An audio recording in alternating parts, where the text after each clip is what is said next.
నమస్తే. ఇన్నాళ్ళు నన్ను సపోర్ట్ చేస్తూ, ఎంకరేజ్ చేస్తూ మీ ప్రేమని నాకు అందిస్తున్న ప్రతి ఒక్కరికి కృతజ్ఞతలు.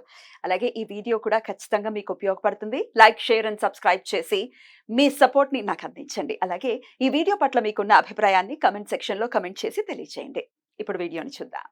నమస్తే. Welcome to our channel. నేను పద్మిని. ప్రస్తుతం మనతో పాటు ప్రముఖ ఆధ్యాత్మికవేత్త, ఆస్ట్రోన్యూమరాలజిస్ట్, వేదిక్ వాస్తు స్పెషలిస్ట్, శ్రీ విద్య మరియు హనుమత్ ఉపాసకులు బ్రహ్మశ్రీ సిస్లా జయశంకర్ గారు మనతో పాటు ఉన్నారు. మాట్లాడదాం. సార్ నమస్తే సార్. అమ్మ ఆయుష్మతి భవ. సార్ నక్షత్రాల గురించి చెప్తూ ఉన్నారు. కృత్తికా నక్షత్రం ఎలా ఉంటారు సార్ ఈ జాతకులు? ఎవరి ఆరాధన విశేషంగా చేసుకోవాలి అనేది ఒకసారి మీ ద్వారా. కృత్తికా నక్షత్ర జాతకులు రవి అధిపతి. వీళ్ళు సుబ్రహ్మణ్యేశ్వర స్వామి ఆరాధన విశేషంగా చేసుకుంటే వీళ్ళకి జీవితంలో సక్సెస్ ఉంటుంది. జనరల్గా వీళ్ళ గుణగణాలు ఎలా ఉంటాయంటే, విషయములు క్రమంగా గ్రహింపగలరు. అంటే 1 by 1 అన్ని అర్థం చేసుకుంటారు. భ్రాంతి నొందరు, శారీరక బలం గలవారు, చపలురు, తేజస్సు గలవారు, సత్యపరులు, బహుగృహములుండును, బహుప్రలాపములాడుదురు, అప్పు తీసుకున్న వారి దగ్గర త్వరగా బాకీ తెచ్చుకోలేరా డబ్బులు? ఇది కామన్గా ఉండే కృత్తికా నక్షత్రం లక్షణాలు. ఇకపోతే 1వ పాదం వాళ్ళ లక్షణాలు డిఫరెంట్గా ఏమి ఇచ్చారంటే, మతాభిమానులు, విద్యావంతులు, పశు సంరక్షకులు, అనారోగ్యత అంటే ఆరోగ్యం, ఒరిజినాలిటీ ఉండదు, లేని సామర్థ్యాన్ని ఆపాదించుకోవడం, ఒరిజినాలిటీకి భిన్నంగా ఉండాలి అని అనుకోవడం, చివరి క్షణంలో ఓపిక నశించి కార్యమును చెడగొట్టగలరు, ప్రయత్నపూర్వక నిరీక్షణానంతర ఫలితాలు సిద్ధిస్తాయి వీళ్ళకి. అంటే ప్రయత్నం పూర్వకంగా ఓర్పు సహనం చాలా అవసరం అని చెప్తున్నారు. ఇక్కడ గ్రంథకర్త ఏం చెప్తున్నారంటే, పరాశర మహర్షి ఓర్పు సహనము చాలా అవసరము అని చెప్తున్నారు. విషయాలు క్రమంగా గ్రహింపగలరు, భ్రాంతి నొందరు అంటే భ్రమల్లో పడరు, శారీరక బలం గలవారు, చపలురు అంటే చపల చిత్తం అంటే అది తినాలనిపిస్తుంది, ఇది తినాలనిపిస్తుంది, ఫుడ్ అది నెగిటివ్ ఏం కాదు. తేజస్సు గలవారు, సత్యపరులు, బహుగృహములు ఉండును, బహుప్రలాపములాడుదురు, అప్పు తీసుకున్న వారి దగ్గర నుండి త్వరగా బాకీ తీర్చుకోరు. వీళ్ళు తలుచుకుంటే అయిపోతుంది కానీ తీర్చుకోరు.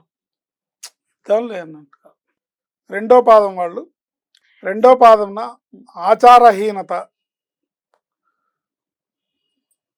కోపము, వేదములపై విశ్వాసరాహిత్యము, స్వార్థము, జాలికాని జాలిని స్వార్థం అతిక్రమిస్తుంది. లౌకికమే ప్రధానం అంటే అంటనట్లు పోతూ ఉండాలి. ఏ విషయంలోనైనా అహంకరిస్తే నష్టపోతారు. ఆచారహీనత, కోపము, వేదాలపై విశ్వాసరాహిత్యము, స్వార్థము, జాలిగాని జాలిని స్వార్థం అతిక్రమిస్తుంది. లౌకికమే ప్రధానము అంటే లౌకికంగా జీవించే ముందు నేను బతకాలి కదా, నేను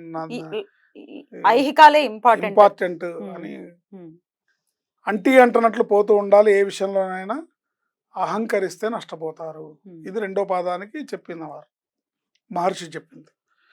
3వ పాదం వారు మందులు, ధైర్యవంతులు, టక్కరులు, లోభత్వం లేని డాంబికము, అనవసరమైన వాటి యందు జిజ్ఞాస, ఆత్మవంచన, స్వయంకృతాపరాధాలతో అభివృద్ధిని ఆటంకపరుచుకుంటారు, లేని సిన్సియారిటీని నటిస్తారు.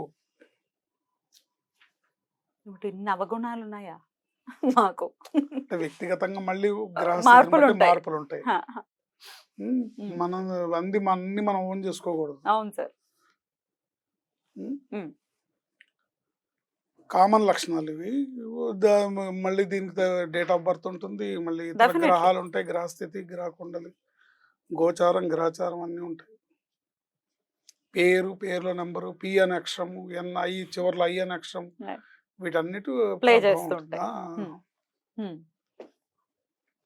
4వ పాదంన బీదవారు, అనారోగ్యత, తగాదాల ప్రీతి. కొంచెం తగాదం పెట్టుకోవడం అంటే బాగా ఇష్టం. కయ్యానికి ముందుంటారు. వ్యసన ప్రీతి, వ్యసనాల యందు కూడా మక్కువ కలిగి ఉంటారు. ఒరిజినాలిటీకి భిన్నంగా వ్యవహరిస్తారు. లేని ప్రతిభను ఆపాదించుకుంటారు. అతి తెలివితో కష్టాలు కొని తెచ్చుకుంటారు. Right. సో వీళ్ళు సుబ్రహ్మణ్య స్వామి ఆరాధన చేయడం వల్ల, సుబ్రహ్మణ్య స్వామి మంత్రాన్ని జపించడం వల్ల, సుబ్రహ్మణ్య స్వామి దేవాలయాన్ని దర్శించడం వల్ల వాళ్ళకున్న ఏవైతే గుణాలు, ఉండకూడని గుణాలు ఉన్నాయో Mm. ఆ గుణాలు తొలగిపోయి మంచి గుణాలతో వృద్ధిలోకి వస్తారు. అయితే ఒక్కొక్క పాదానికి డెఫినెట్ గా మైన్యూట్ డిఫరెన్సెస్ అనేవి ఉన్నాయి. మరి ఖచ్చితంగా మార్చుకోవాల్సిన అంశాలు ఏంటి సార్ ఈ కృతికా నక్షత్రం వాళ్ళు? ఖచ్చితంగా మార్చుకోవాల్సిన అంశాలంటే కృత్తికా నక్షత్రం వాళ్ళు అనవసరమైన విషయాల్లో తలదూర్చకుండా, Hmm. కయ్యానికి కాలు దూవకుండా, Yeah. కయ్యానికి కాలు దూవకుండా, అబద్ధాలు ఆడకుండా, కాస్త వాస్తవానికి దగ్గరగా, మనకి ఎంతవరకు కావాలి, ఏం చేయాలనే దాని మీద దృష్టి పెట్టి, దైవం మీద నమ్మకంతో, అంటే ఇక్కడ వీళ్ళకి వేదాల యందు కూడా విశ్వాసం తక్కువగా ఉంటుందని చెప్తున్నారు కాబట్టి కాస్త ధర్మం మీద, దైవం మీద ఆసక్తిని పెంచుకొని, దైవాన్ని ఆలంబనగా చేసుకొని, కాస్త మంగళవారం నాడు వీళ్ళు విశేషంగా సుబ్రహ్మణ్య స్వామిని దర్శించుకోవడం, సుబ్రహ్మణ్య స్వామికి సంబంధించిన పూజ చేసుకోవడం. ఇప్పుడు అందున ఇవాళ ఈరోజు షష్ఠి వాళ్ళు. స్కంద పంచమి, ఇవాళ ఈరోజు స్కంద పంచమి, గురు పంచమి, Hmm. రేపు స్కంద షష్ఠి. Hmm. ఎందుకంటే సూర్యోదయానికి షష్ఠి ఉండాలి, అప్పుడు స్కంద షష్ఠి అవుతుంది. సో రేపు స్కంద షష్ఠి. Mm. ఈ సమయంలో సుబ్రహ్మణ్య స్వామిని దర్శించడం, సుబ్రహ్మణ్య స్వామిని జపించడం, సుబ్రహ్మణ్య స్వామిని ఆరాధించడం విశేషమైన ఫలప్రదంగా ఉంటుంది. వీళ్ళ జీవితాంతం మంగళవారం నాడు ఉపవాసం ఉండి సుబ్రహ్మణ్య స్వామిని దర్శించడం వల్ల తెలిసి తెలియక ఉండే, ఇప్పుడు అందరూ జాతకాలు చూపించుకోరు, అందరూ, బట్ మంగళవారం నేను కృత్తికా నక్షత్రం నాది అంటే నేను మంగళవారం నాడు సుబ్రహ్మణ్య స్వామి గుడికి వెళ్ళాలి, సుబ్రహ్మణ్య స్వామిని తలుచుకోవాలి, సుబ్రహ్మణ్య స్వామిని ఆరాధించాలనే విషయం కూడా గుర్తుపెట్టుకుంటే మిగతా విషయాలన్నీ దారిలోకి వస్తాయి తప్పకుండా. సో మేజర్ గా ఆయన సుబ్రహ్మణ్యేశ్వర స్వామి దర్శనం చేత కూడా ఆయన సంతుష్టులు చెందుతారు అని కూడా అంటూ ఉంటారు. కాబట్టి స్వామి దర్శనం, నమస్కార ప్రియుడు ఆయన, నమస్కార ప్రియుడు. పరిపూర్ణంగా మనస్ఫూర్తిగా ఒక్క నమస్కారం ఆయనకు సమర్పిస్తే ఆయన సంతుష్టుడు అవుతాడు. బ్యూటిఫుల్. ఒక్క నమస్కారం, ఆయన సులభుడు. మీరు టన్నుల కొద్ది పూలు ఎక్కర్లేదు, ఏంటి అభిషేకాలు, పూజలు, రాసుల కొద్ది ప్రసాదాలు, నైవేద్యాలు పెట్టక్కర్లేదు, ఒక్క మనస్ఫూర్తి. అద్భుతం. చాలా బ్యూటిఫుల్ గా ఎక్స్ప్లెయిన్ చేశారు సార్. ఇక నెక్స్ట్ ఎపిసోడ్ లో రోహిణి నక్షత్రం గురించి మాట్లాడుకుందాం. Thank you sir. నమస్తే. ఐష్మతి.